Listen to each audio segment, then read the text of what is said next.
Hi everyone. So Rahu in first house and Ketu in seventh house. Birth chart में हम जान लेते हैं कि कहाँ पे होगा। आप अपनी अपनी कुंडली गूगल से भी निकाल सकते हो, या अगर आपको नॉलेज है तो आप देख सकते हैं। टोटल 12 हाउस होते हैं। यहाँ पे हम हाउस की बात करेंगे, ठीक है, कि Rahu first house and Ketu in seventh house, ये कैसे आपको अपने बर्थ चार्ट में शो होंगे, राइट।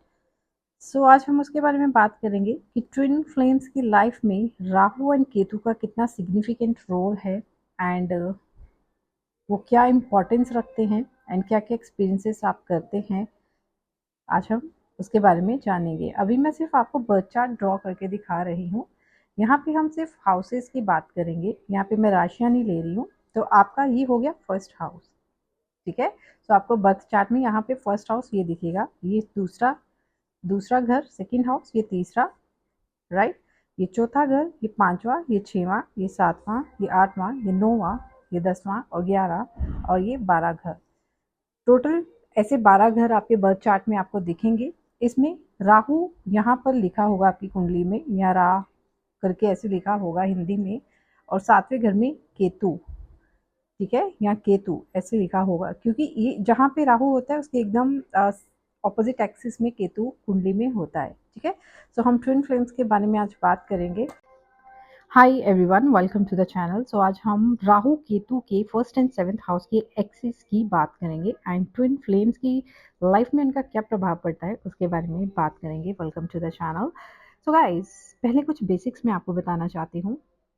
कोई भी इस चीज़ को बिल्कुल अपने ऊपर नहीं लेगा, राइट। ये जो चीज़ें आज मैं आपको बताऊंगी, हो सकता है सबके साथ रेजोनेट करे या ना करे, लेकिन बहुतों के साथ करेंगी। जिन जिन के साथ करेंगी उन्हें समझ आ जाएगा। और आप इस वीडियो को जितना हो सके शेयर कीजिए, ताकि जो लोग इस एक्सेस की वजह से लाइफ में कुछ ना कुछ जानना उनको चाहिए लेकिन नहीं जान पाते हैं, उनकी हेल्प हो सके, राइट। पहले कुछ बेसिक्स मैं आपको बताती हूँ कि जो ट्विन फ्लेम्स होते हैं, मेरे को एक कमेंट भी आया था कि ट्विन फ्लेम्स की लाइफ पे ग्रहों का कोई प्रभाव नहीं होता, या एस्ट्रोलॉजिकली आप उन्हें जज नहीं कर सकते। Yes, definitely you are 100% true. Twin flames master souls हैं, नो डाउट। लेकिन मास्टर सोल वो कैसे हैं? फिजिकल बॉडी में वो इस धरती पर हैं, लेकिन वो 5D में कनेक्टेड रहते हैं। मतलब डेफिनेटली आप इस जर्नी का पार्ट हो तो कुछ स्पेशल करने आए हो, राइट। हर किसी की लाइफ में, बहुत ही लोगों की लाइफ में ये एक्सेस हो सकता है, लेकिन वो सब ट्विन फ्लेम जर्नी में हो ऐसा ज़रूरी नहीं है। लेकिन इस धरती पर मेजॉरिटी में लोग कौन हैं वो आप जानते हैं, जो कर्म भूमि से बधे हुए हैं। और ट्विन फ्लेम्स जो है वो आपको पता है, सिर्फ 4 to 5% ट्विन फ्लेम्स इस धरती पर मौजूद है। मीन्स ट्विन फ्लेम्स वो स्पिरिचुअल बींग्स हैं जो हायर डायमेंशंस के साथ कनेक्टेड रहते हैं। एंड उनकी लाइफ में उनके ट्विन फ्लेम के आने का मतलब क्या है कि वो यहाँ लव रोमांस करने नहीं आए हैं। आपका ट्विन या आपकी रिफ्लेक्शन आपकी सोल के उस पैटर्न को ब्रेक करने के लिए आता है आपकी लाइफ में, जो आप कई जन्मों से रिपीट करते आ रहे हैं और आप उसे ब्रेक नहीं कर पा रहे हैं। सबसे बड़ी बात यह है, इसे आज नोटिस कीजिए। ट्विन फ्लेम आपकी लाइफ में तभी आएगा जब आपकी लाइफ में कोई एक पैटर्न आपकी जनरेशन टू जनरेशन चलता आ रहा है, या आपकी लाइफ में चलता आ रहा है, पास्ट लाइफ से चलता आ रहा है, लेकिन आप उसे ब्रेक नहीं कर पा रहे हैं और उसे लेसन नहीं लर्न कर पा रहे हैं। तब आपकी रिफ्लेक्शन आके आपको उसमें नेविगेट करती है। अब एक छोटी सी एग्जांपल लेते हैं। फॉर एग्जांपल, कि आपने पास्ट लाइफ में किसी फीमेल की आइडेंटिटी को क्रश किया था, या आपने एक फीमेल को वो दर्जा नहीं दिया था जो उसे मिलना चाहिए था, लेकिन आप वही पैटर्न इसी लाइफ में फिर से रिपीट कर रहे हैं और बार बार करते हैं और उस पैटर्न को ब्रेक नहीं करते हैं। एक एग्जांपल और लेते हैं। आपने पास्ट लाइफ में अपने आप को प्रायोरिटी दी, अपनी सेल्फ मटेरियलिस्टिक थिंग्स को प्रायोरिटी की, अपनी सेल्फ ग्रोथ को प्रायोरिटी दी, लेकिन आपने अपने पार्टनर को इग्नोर किया। तो आप वो पैटर्न को इस लाइफ में भी ब्रेक नहीं कर पा रहे हैं। मीन्स रिपीटेडली आप में से कुछ लोग अपनी सेल्फ ग्रोथ को प्रायोरिटी देते हैं, क्योंकि आपका पार्टनर आपकी वजह से अगर लाइफ में कहीं इग्नोर हो रहा है, लेकिन आप अपनी ग्रोथ को, अपनी मटेरियलिस्टिक थिंग्स को या जिस भी चीज़ को प्रेफरेंस देते हैं, तो वो एक पैटर्न है जो आप पास्ट लाइफ से चलाते आ रहे हैं और उसे आप ब्रेक नहीं कर पा रहे हैं। तो ट्विन फ्लेम आपकी लाइफ में आता है उस पैटर्न को ब्रेक करने के लिए। अगर मैं ऐसे बैठूंगी ना आपको छोटा-छोटी चीज़ें समझाने, तो वीडियो बहुत लंबी हो जाएगी और आप बोर हो जाओगे। लेकिन मैं टू द पॉइंट आज चीज़ें आपको क्लियर करूँगी, ठीक है? सो अब आप देखेंगे, आप में से काफ़ी ट्विन फ्लेम्स की कुंडली में राहु फर्स्ट हाउस में हो सकता है और उसके एकदम ऑपोजिट एक्सिस में, मतलब 7वें घर में केतु हो सकता है, या वाइस वर्सा। 7th हाउस में आपके राहु हो सकता है और फर्स्ट हाउस में केतु हो सकता है। आज हम Rahu in first house and Ketu in 7th house discuss करेंगे।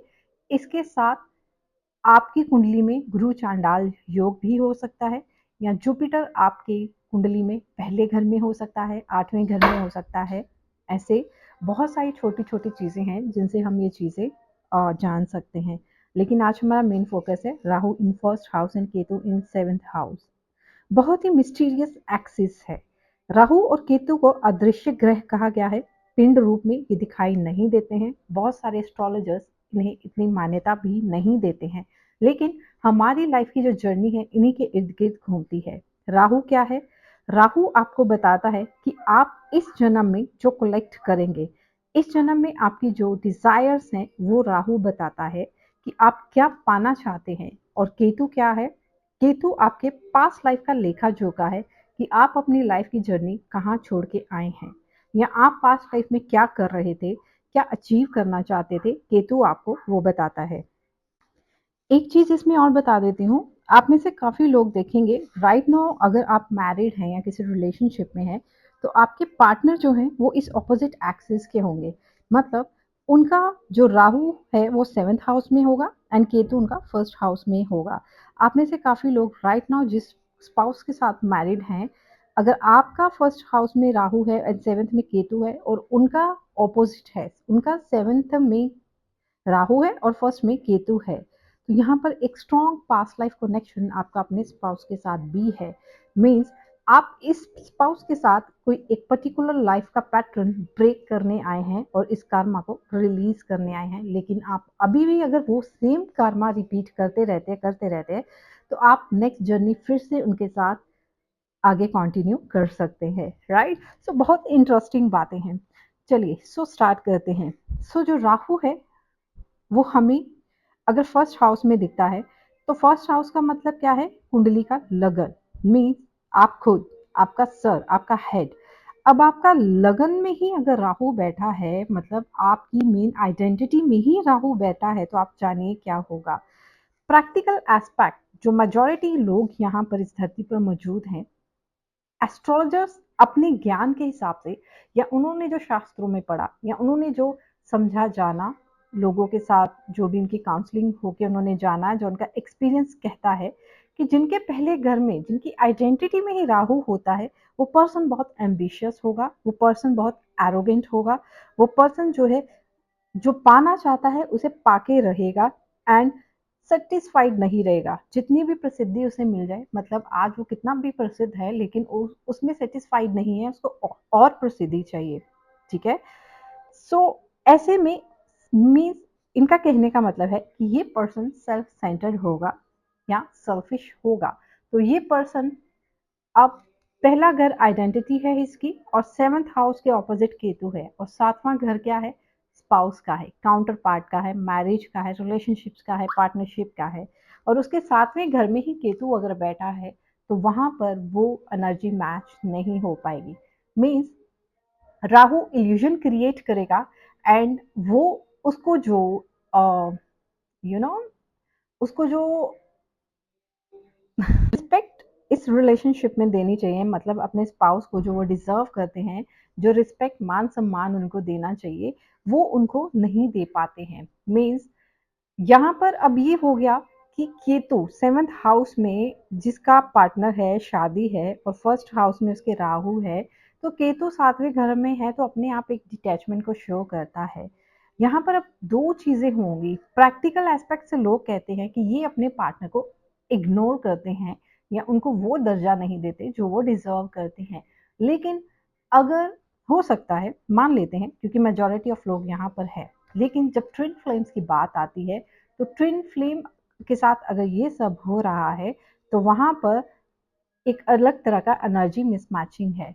क्योंकि अगर आप ट्विन फ्लेम जर्नी में हैं और आपके सातवें घर में आपके स्पाउस के सातवें घर में केतु है, तो आपके स्पाउस जब तक स्पिरिचुअल नहीं होंगे, जब तक वो अध्यात्म के स्तर पर नहीं चलेंगे या उनका नेचर भी आध्यात्मिक नहीं होगा, तो वहाँ पे वो एनर्जी मैच नहीं कर पाएगी और रिलेशनशिप में डेफिनेटली प्रॉब्लम्स आएंगी। अब आपका पार्टनर चाहता है कि आपके बल पर उसको आइडेंटिटी मिले या वो उसको मान सम्मान मिले, उसे वो सब मिले, मीन्स एक मटेरियलिस्टिक वर्ल्ड में शो करने के लिए वो जो चाहते हैं वैसा उनको मिले। लेकिन आप चाहते हैं कि आपको आध्यात्मिक स्तर पर ऊपर जाना है, आपको वैसा पार्टनर चाहिए जो आपको समय समय पर एक स्पिरिचुअल डोज देता रहे। यहाँ पर आके ये प्रॉब्लम हो जाती है। यहीं पर आकर, क्योंकि ट्विन फ्लेम जर्नी अब बहुत अवेयरनेस हो चुकी है, अब लोग इसको जान रहे हैं, समझ रहे हैं, लेकिन जो पास्ट के एस्ट्रोलॉजर्स हैं, जो आज भी एस्ट्रोलॉजर्स हैं, क्योंकि उनके अंदर एक ये चीज गड़ चुकी है कि नहीं, आप इस एक्सिस वाले पर्सन को बोलो कि तुम अपने स्पाउस के आगे झुक के दिखाओ। झुकना मतलब इनके साथ तालमेल बैठा के दिखाओ। कैसे होगा? नहीं हो पाएगा, क्योंकि बहुत डिफरेंस है। एक 5D कॉन्शियसनेस में है, 3D कॉन्शियसनेस में है, तो वहां पे वो तालमेल बैठ नहीं पाएगा। वहीं पे इसी कंजक्शन में जब साथ में गुरु चांडाल योग आ जाता है या जुपिटर एक ऐसी स्थिति पर है जहाँ पर वो पर्सन ने पास्ट लाइफ में अपने ऊपर बहुत काम किया है, कल्ट पे काम किया है, तंत्र मंत्र साधना पे काम किया है या आध्यात्मिक कुंडलिनी जागरण पे काम किया है, तो वहां पर वो पर्सन जो 5D को ऑलरेडी चख चुका है, तो वो 3D के उस एटमॉस्फेयर में कैसे रह सकता है। तो यहाँ पर आकर या तो ये अपने पार्टनर को ही इस झिक झिक के चलते छोड़ देते हैं या इनके पार्टनर ही इनको छोड़ देते हैं, क्योंकि यहाँ पे मैचिंग नहीं है, एनर्जीज मिसमैच है। ऐसा आपके ट्विन फ्लेम के साथ भी हो सकता है अगर करंटली वो आपके स्पाउस है और उनकी भी कुंडली के एक्सिस में राहु केतु इसी पोजीशन में है। मान लो कि आपका राहु फर्स्ट हाउस में है एंड केतु सेवेंथ में है, उनका ऑपोजिट है। उनका राहु जो है वो सेवेंथ हाउस में है और केतु फर्स्ट हाउस में है, तो वहां पर भी एनर्जी मैच नहीं करेगी। यहाँ पे सिर्फ एक कर्मा पैटर्न ब्रेक करने ट्विन फ्लेम्स आते हैं। अब यहाँ पे इनको क्या ब्रेक करना है? इनको ये ब्रेक करना है कि अगर राहु आपके फर्स्ट हाउस में है एंड केतु सेवेंथ में है एंड आप ट्विन फ्लेम जर्नी में भी हैं और आपका पार्टनर का सेवेंथ हाउस में राहु है और फर्स्ट में केतु है, तो आपको क्या करना है? दोनों को तालमेल बिठा के चलना पड़ेगा, तो ही ये मैरिज रिलेशनशिप सक्सेसफुल होगा। मीन्स अगर आपको लगता है कि आपके पार्टनर जो अभी 3D कॉन्सेप्ट से ज़्यादा बिलोंग करते हैं, लेकिन वो आपकी आध्यात्मिक स्तर का या आपकी उसका रिस्पेक्ट नहीं कर पा रहे हैं, तो वहाँ पर फिर तालमेल बिठाना मुश्किल हो जाता है। इसलिए कुछ ट्विन फ्लेम्स का डिवोर्स भी हो जाता है या वो एक दूसरे से अलग हो जाते हैं, सेपरेट हो जाते हैं। तो बहुत सारी छोटी छोटी बातें हैं, लेकिन Rahu and Ketu first and seventh house axis बहुत बहुत बहुत मेजर रोल प्ले करता है इन ट्विन फ्लेम जर्नी। चाहे आप अपने ट्विन के साथ मैरिड हैं या करंट रिलेशनशिप में हैं, यहाँ पर आपको ये सीखना पड़ेगा कि अगर आप दोनों का एक्सिस ऐसा है, दोनों पार्टनर का, तो एक दूसरे को इग्नोर करके ये जर्नी आगे नहीं चल पाएगी, ना ही आपकी लाइफ आगे चल पाएगी। यहाँ पे तालमेल बैठा के चलना पड़ेगा, क्योंकि ये जो दूसरा एक्सिस है इसका मैं आपको नेक्स्ट वीडियो में बताऊंगी कि जो केतु फर्स्ट में एंड सेवंथ में, ये इनका पास्ट लाइफ कनेक्शन क्या था, थोड़ा सा बता देती हूँ। पास्ट लाइफ में इन्होंने सेम यही किया था, अपने पर्सन की आइडेंटिटी को क्रश किया था। अगर आपके spouse first Ketu and seventh Rahu के हैं, तो इन्होंने आइडेंटिटी को उनको क्रश किया था और आज आप इनके लिए वो वजह बनेंगे कि आपके बिना इनकी कोई आइडेंटिटी नहीं होगी।